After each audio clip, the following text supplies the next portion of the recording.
विद्यार्थी मित्रों, हमने पत्र के बारे में जाना है। यहाँ पर अपनी बात भेजने का एक अन्य माध्यम है। ईमेल इसकी बात है।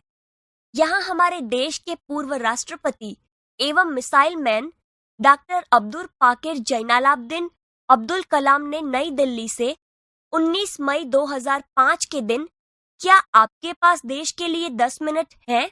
नाम से देश के नागरिकों को ईमेल किया था, जिसे देशवासियों में देश भावना, कर्तव्य पालन का भाव विकसित हो और सब अपने देश को दिल से प्यार करेंगे। पत्र यहाँ से भेजा गया है। मातृछाया, ऊंची शेरी, गांव मेसपुरा, तहसील भाबर, जिला बनासकांठा, दिनांक 24/12/2011। किरण। प्रिय मित्र हर्ष, नमस्ते। मैं यहाँ सकुशल हूँ। आशा है वहाँ भी सभी सकुशल होंगे। तुम्हारा खत मिला, पढ़कर खुशी हुई। मैंने डॉक्टर अब्दुल कलाम का देशवासियों के नाम भेजा गया एक ईमेल पढ़ा, वही तुम्हारे लिए प्रेषित कर रहा हूँ। डॉक्टर कलाम अपने संदेश की शुरुआत में ही पूछते हैं, क्या आपके पास अपने देश के लिए 10 मिनट का समय है? यदि हाँ, तो इसे पढ़िए, वरना मर्जी आपकी। इसके बाद वह देश के लोगों की सोच बताते हुए कहते हैं, आप कहते हैं हमारी सरकार निकम्मी है। आप कहते हैं हमारे कानून पुराने पड़ गए। आप कहते हैं नगरपालिका कचरा नहीं उठाती। आप कहते हैं फोन काम नहीं करता। रेलवे मजाक बन गई है। एयरलाइन दुनिया में हमारी ही सबसे खराब है। चिट्ठी अपनी मंजिल तक नहीं पहुंचती। आप कहते हैं, कहते रहते हैं और कहते ही रहते हैं। आपने इस बारे में क्या किया? मान लीजिए एक व्यक्ति सिंगापुर जा रहा है। उसे अपना नाम दीजिए, उसे अपनी शक्ल भी दे दीजिए। आप दुनिया के सर्वश्रेष्ठ हवाई अड्डे पर उतरते हैं। सिंगापुर में आप अपनी सिगरेट का टुकड़ा सड़कों पर नहीं फेंकते और स्टोर में खाते भी नहीं है। आपको उनके भूमिगत संपर्कों पर रश्क महसूस होता है। आप शाम 5 बजे से 8 बजे के बीच आर्चर रोड पर कार चलाने का टोल टैक्स तकरीबन 60 रुपए भुगतान करते हैं। अगर पार्किंग में आपने निर्धारित समय से ज्यादा गाड़ी रखी तो टिकट पंच कराते हैं। लेकिन आप सिंगापुर में कहते कुछ नहीं। कहते हैं क्या? दुबई में आप रमजान के दिनों में सार्वजनिक रूप से कुछ भी खाने का साहस नहीं करते। जिहाद में बिना सिर ढके बाहर नहीं निकलते। वाशिंगटन में आप 55 मील प्रति घंटा से ऊपर गाड़ी चलाने की हिमाकत नहीं करते और पलटकर सिपाही से यह भी नहीं कहते कि जानता है मैं कौन हूं, मैं फलां हूं और फलां मेरा बाप है। ऑस्ट्रेलिया, न्यूजीलैंड के समुद्र तटों पर आप खाली नारियल हवा में नहीं उछालते। टोक्यो में आप सड़कों पर पान की पीक क्यों नहीं थूकते? बॉस्टन में आप जाली योग्यता प्रमाण पत्र क्यों नहीं खरीदते?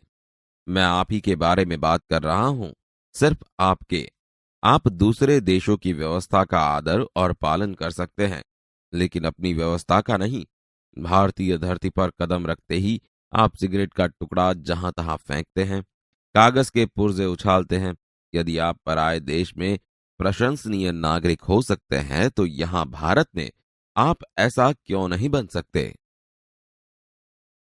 डॉक्टर कलाम ने मुंबई के पूर्व महानगर पालिका आयुक्त पिनायकर के हवाले से कहा, अमीर लोग अपने कुत्तों को सड़कों पर घुमाने निकलते हैं और जहां तहां गंदगी बिखेर कर आ जाते हैं और फिर वही लोग सड़कों पर गंदगी के लिए प्रशासन पर दोष मढ़ते हैं।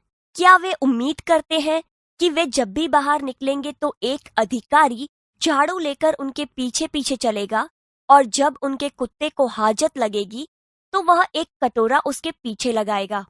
राष्ट्रपति ने मिसाल दी कि अमेरिका और जापान में कुत्ते के मालिक को उसकी छोड़ी हुई गंदगी साफ करनी पड़ती है।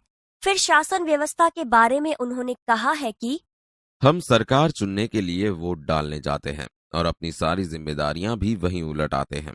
हम आराम से बैठकर सोचते हैं कि अब हमारे नाज नखरे उठाए जाएंगे। हम सोचते हैं कि हमारा हर काम सरकार करेगी और हम फर्श पर पड़ा हुआ रद्दी कागज उठाकर उसे कूड़ेदान में डालने की जहमत तक नहीं उठाएंगे। रेलवे हमारे लिए साफ सुथरे बाथरूम देगी और हम उन्हें ठीक से इस्तेमाल करना भी नहीं सीखेंगे।